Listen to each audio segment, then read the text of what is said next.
Alright class, आज जो हम यहाँ पर एक्टिविटी करने जा रहे हैं, बहुत ही आज आपको एक आसान मेथड बताऊंगा एक्टिव पैसिव जो सेंटेंसेस हैं उनको समझने का और उनको अटेम्प्ट करने का। एक हम चार्ट बनाएंगे, उस चार्ट के ज़रिए ही हम देखेंगे कि किस टेंस को हम कैसे एक्टिव सेंटेंस में लिख सकते हैं और कैसे पैसिव में लिख सकते हैं। ये आपको करवाना क्यों ज़रूरी है? क्योंकि जितने भी बाकी MCQs पेपर्स आ रहे हैं जिसमें इंग्लिश का पोर्शन होता है, उसमें कुछ चंक जो है वो कुछ ना कुछ ऑप्शन जो है वो एक्टिव पैसिव के ऊपर आई होती है। इसी तरह डायरेक्ट इनडायरेक्ट के ऊपर होते हैं। मेरी कोशिश है कि एक्टिव पैसिव कंपैरेटिवली ईजी है, इसे हम एक लेक्चर के अंदर जो है वो वाइंड अप कर लें। तो डायरेक्ट नरेशन के ऊपर हम जो है वो 1-2 लेक्चर अलग से प्लान किए हुए मैंने वो रखेंगे। अब देखें, सबसे पहले हमारे जहन में ये क्वेश्चन रेज कर सकता है कि एक्टिव सेंटेंस क्या होता है और पैसिव सेंटेंस क्या होता है। हम क्यों किसी सेंटेंस को एक्टिव लिखते हैं और क्यों पैसिव लिखते हैं, इस बात को समझने के लिए आपको पहले 2 कॉन्सेप्ट जो हैं उनका आइडिया होना चाहिए। देखिए, एक हमारे पास जुमले में होता है सब्जेक्ट और एक चीज हमारे पास जुमले में होती है ऑब्जेक्ट। सब्जेक्ट होता है द डोर और ऑब्जेक्ट होता है रिसीवर। एक ऐसा सेंटेंस जिसके अंदर हमारा जो डोर है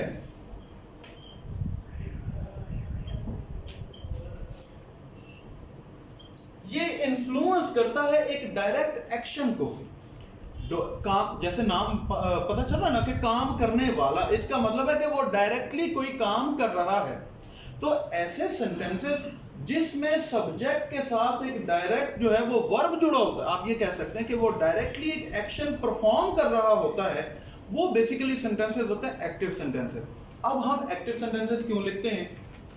ये राइटर के ऊपर उसकी मर्जी है कि जब वो आपको कोई बात कन्वे करना चाहता है, कोई बात समझाना चाहता है, तो अगर तो वो अपना फोकस, अपना इन्फ्लुएंस सब्जेक्ट के ऊपर रखना चाहता है, एक ऐसा सेंटेंस जिसमें वो बताता है कि subject is more important than the object, तो उसको वो एक्टिव सेंटेंस के अंदर लिखता है। एक ऐसा राइटर जो सब्जेक्ट नहीं बल्कि ऑब्जेक्ट के ऊपर जोर डालना चाहता है, जो जिसके नजदीक एक स्पेसिफिक कॉन्टेक्स्ट में जो हमारा ऑब्जेक्ट है, जो रिसीवर ऑफ द एक्शन है, it is more important than the doer, than the subject, तो उसको वो कन्वर्ट कर देता है इनटू पैसिव। बहुत ही, अगर आपको मैं एक बेसिक एग्जांपल दूं, लेके लेट्स से मैं कहता हूं आई रीड बुक्स। अब जब आप ये सेंटेंस पढ़ते हैं तो इसके एक तो इसका ऑर्डर है कि जो डोअर है वो हमारे पास पहले आता है, उसके बाद वर्ब आता है और उसके बाद हमारे पास ऑब्जेक्ट आ जाता है। उर्दू के अंदर जो सेंटेंसेस हैं उनके लिखने की कोनोटेशन थोड़ी डिफरेंट है। जैसे अगर इसको हम कन्वर्ट करेंगे तो ये ऐसे हो जाएगा,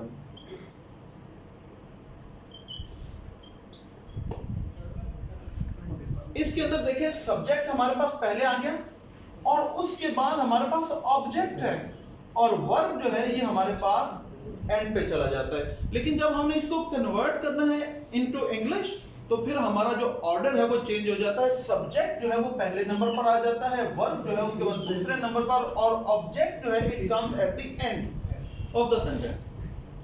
अब अगर ये सेंटेंस जिसको हम लिखा है इसको पढ़ें, मैं किताबें पढ़ता हूं, इसके अंदर जो हमारा फोकस है वो हमारे सब्जेक्ट के ऊपर है कि कौन एक्शन कर रहा है। एक्शन करने वाला इस सेंटेंस में इज मोर इंपॉर्टेंट कि जो कि रिसीव कर रहा है। अब अगर इसको मैं इस तरह लिखूं,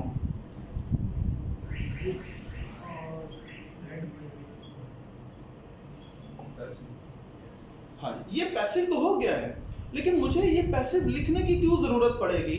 ये मुझे उस वक्त जरूरत पड़ेगी कि जब subject is not important according to me और मैं कहता हूं कि ऑब्जेक्ट इज मोर इंपॉर्टेंट।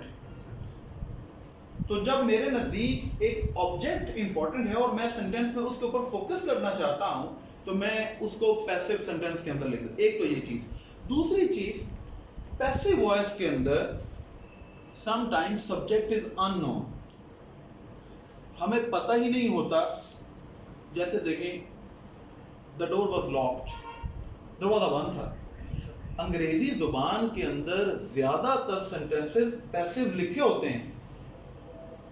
अब ये जो सेंटेंस अभी हमने बोला है, इसके अंदर डोर कौन है, एक्शन करने वाला कौन है? कोई भी नहीं। तो जब सब्जेक्ट जो है, मोस्टली पैसिव सेंटेंसेस के अंदर जो हमारा सब्जेक्ट है वो अननोन होता है। तो अपने सब्जेक्ट को सिनोनिमस रखने के लिए भी आप पैसिव सेंटेंसेस जो हैं वो लिखते हैं। ऑब्जेक्ट के ऊपर हमेशा जो रिसीव कर रहा होता है उस एक्शन को, उसके ऊपर हमेशा जो है वो ज़्यादा इंपॉर्टेंस होती है। अब इससे पहले कि मैं आपको एक्टिव पैसिव का कुछ क्राइटेरिया बताऊं, अच्छा भाई ये देख लो, चेक कर लो, आवाज़ आ रही है? आपने चेक की है? ऐसा ना हो कि अच्छा ठीक है। इससे पहले कि हम पैसिव वॉइस, अब आपको ये पता चल गया कि एक होता है डोयर, एक होता है रिसीवर। अब हम देखेंगे कि एक्टिव सेंटेंस को जब हमने कन्वर्ट करना है इनटू पैसिव, तो क्या सेंटेंस के ऑर्डर में कोई चेंज आती है या नहीं आती, और अगर वो चेंज आती है तो वो क्यों आती है और उसको कैसे हम करेक्ट कर सकते हैं। ये इसी एग्जांपल को मैं दोबारा लिखूंगा। लेट्स से मैं कहूं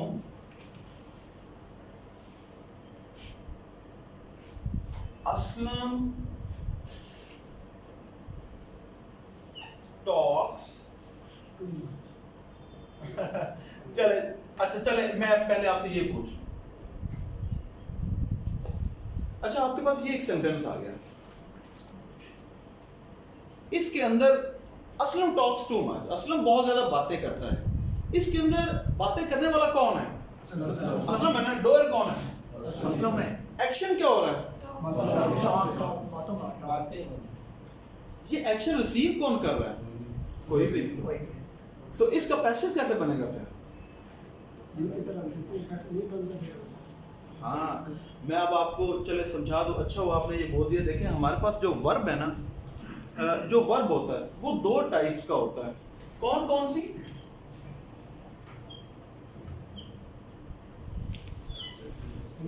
नहीं, दो टाइप्स होती हैं वर्ब की। एक होती है ट्रांजिटिव और एक होती है इंट्रांजिटिव। देखो नाम से ही पता चल जाएगा। ट्रांजिटिव का मतलब होता है ट्रांजिशन नहीं जैसे होती, ट्रांजिशन का मतलब क्या होता है? जो आगे लेके चल रही होती। इंट्रांजिटिव जहां पर ट्रांजिशन नहीं हो रही। ट्रांजिटिव वर्ब एक ऐसा वर्ब होता है which has a direct object। या अगर आपको डायरेक्ट वर्ड अच्छा नहीं लग रहा तो आप खाली लिख लो which has an object। Transitive verb एक ऐसा वर्ब होता है जिसके बाद उसका एक डायरेक्ट ऑब्जेक्ट भी हो रहा है। अब गौर से सुनिएगा। देखिए मैं एक सेंटेंस लिखता हूं, जैसे अभी मैंने कहा आई रीड बुक्स। एक इसके साथ में लिखता हूं आई गो टू स्कूल। अब गौर कीजिएगा इन सेंटेंसेस के अंदर, जो पहला सेंटेंस है मैं किताबें पढ़ता हूं, इसके अंदर पढ़ने वाला तो ये हो गया, ये एक्शन हो रहा है। और ये एक्शन किस चीज पर हो रहा है? एक्चुअली बुक्स पे। ये देखें अब यहां पर ये जो हमारा वर्ब है it has a direct object with it. उसके सामने एक ऑब्जेक्ट है जो उस एक्शन को रिसीव कर रहा है, जिस चीज पर ये एक्शन हो रहा है। अब दूसरा सेंटेंस देखें आई गो टू स्कूल। इसके अंदर ये स्कूल जाने वाला कौन है? एक्शन क्या हो रहा है?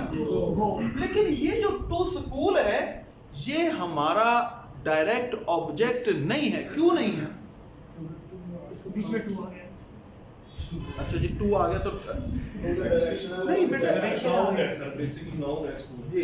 ये इन्फिनिटिव फ्रेज हो जाती है। लेकिन मैं आपको जो बात समझाना चाहता हूँ वो ये समझें, ये बिल्कुल इन्होंने सही कहा कि ये इन्फिनिटिव फ्रेज है। उसके अलावा किसी ने कहा जी टू आ गया, चले ये भी एक तुक्का हम लगाते हैं। आप कॉन्सेप्ट समझें कि ये इसके अंदर जो एक्शन हो रहा है वो एक्चुअली उस ऑब्जेक्ट, इसके ऑब्जेक्ट का किस चीज पर एक्शन हो रहा है? स्कूल के ऊपर नहीं एक्शन हो रहा, स्कूल उस एक्शन को रिसीव नहीं कर रहा। ये डायरेक्ट ऑब्जेक्ट है, इसका वर्ब है, ये आदमी ये एक्शन कर रहा है, ये इसकी वजह से एक्शन हो रहा है। लेकिन इस एक्शन को ये चीज रिसीव नहीं कर रही।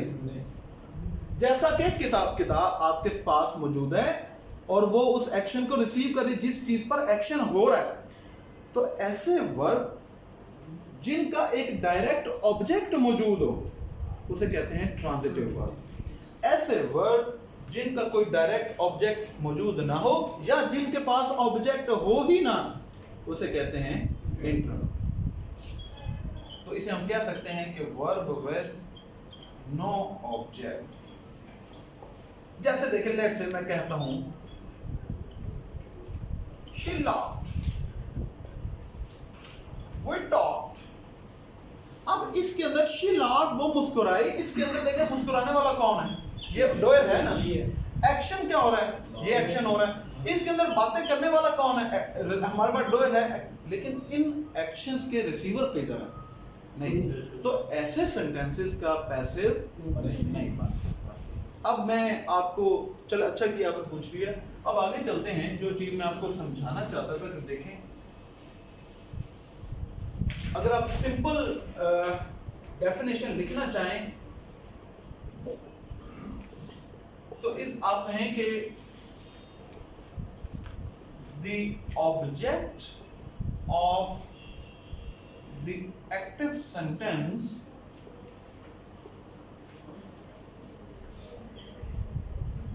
becomes subject of the passive sentence। इसकी जब हमने कोनोटेशन करनी, जब हमने इसका स्ट्रक्चर बनाना है पैसिव का, किसी भी एक्टिव सेंटेंस को जब हमने कन्वर्ट करना है पैसिव के अंदर, तो फिर हम क्या करेंगे कि हमारा जो एक्टिव सेंटेंस का ऑब्जेक्ट होता है वो पैसिव सेंटेंस में हमेशा इस्तेमाल होता है सब्जेक्ट की जगह पर। मैंने आपको पहले बताया था कि जो अंग्रेजी जुबान का ऑर्डर आप समझ लें कि सब्जेक्ट, वर्ब और फिर एंड पे हम लगा देते हैं ऑब्जेक्ट। अब जब हमने इसको कन्वर्ट करना है पैसिव के अंदर, तो ये हमारा ऑर्डर जो है वो चेंज हो जाएगा। ऑब्जेक्ट इधर आ जाएगा और सब्जेक्ट जो है इधर आ जाएगा। अब फर्ज कर लें I open the door। अब जब हमने इसको कन्वर्ट करना है इनटू पैसिव, तो पैसिव में हम क्या करेंगे, देखें हम पहले देखेंगे। अच्छा, डोर है, ओके, वर्ब है और इसका एक डायरेक्ट ऑब्जेक्ट भी, क्योंकि ओपनिंग का एक्शन किस चीज पर हो रहा है? दरवाजे पर। तो अब हमने इसको जब कन्वर्ट करना है तो ये इधर आ जाएगा और ये इधर आ जाएगा। तो इसको जब मैं लिखूंगा, मैं कहूंगा the door is open by me. Alright, माशाल्लाह आप सब स्टूडेंट्स को तो ये पता है और आप ऊंची ऊंची बोल भी रहे हो, लेकिन उन स्टूडेंट्स के लिए जिनको इस कॉन्सेप्ट की समझ नहीं आई होगी कि ये तो था आई और ये मी क्यों बन गया, कैसे बन गया, ये यहां पर आई ही क्यों नहीं रहा? क्या कह रहे हैं?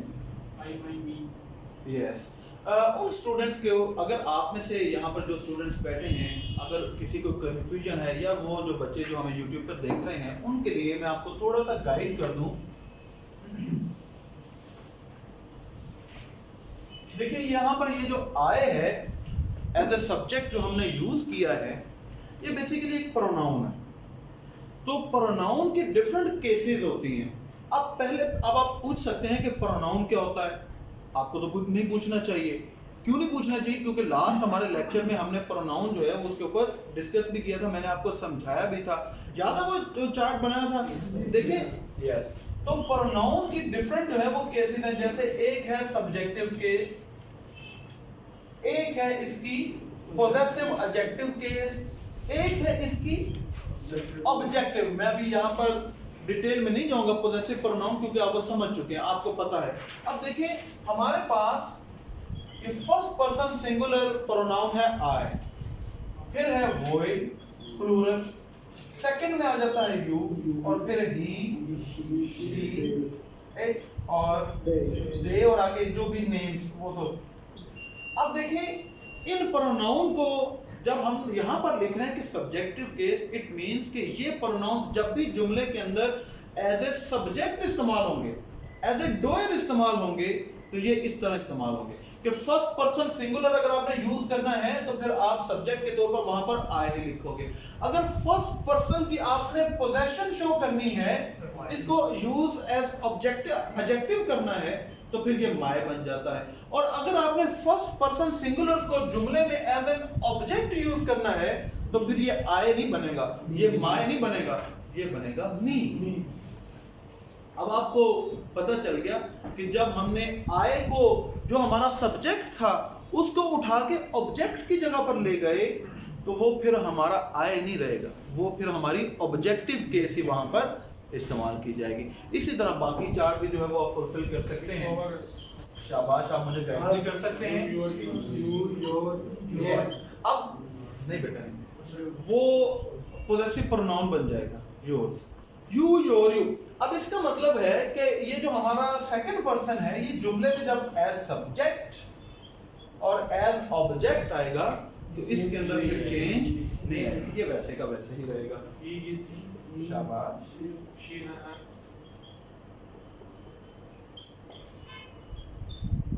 It's or it there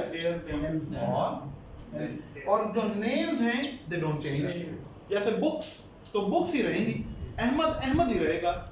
तो ये तरीकाकार है कि जो हमने बताया कि हमने वहां पर मी क्यों लगाया। तो अगर हमारा सब्जेक्ट वो ही होता तो ये आ जाता, ये होता तो ये आ जाता, ये होता तो ये आ जाता। इस तरह ये चेंज जो है वो आपको करनी पड़ेगी पैसिव वॉइस के अंदर।